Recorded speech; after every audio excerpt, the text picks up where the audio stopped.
ที่มีภายในใจแล้วบอกกล้าบอกเพราะยันคำตอบมันจะทำหายใจโอ้เก็บไว้ในใจจนนานอย่าให้เจ้าหัวเคยนั้นมีหาให้เจ้าคนเดียวจะต้องทำอย่างได้ไผก็บอกให้เฮาบอกไป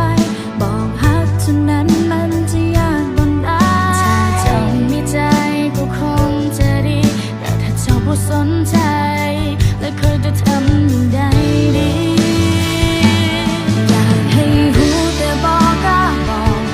อยากจะบอกไปแต่มันเบาบ่ออกพยายามคำตอบจะบ่กงกับสิ่งที่ต้องการฟังและต้องเก็บไว้ในใจแบบนี้ความอัดใจมันเพิ่มขึ้นทุกทีจะบอกหา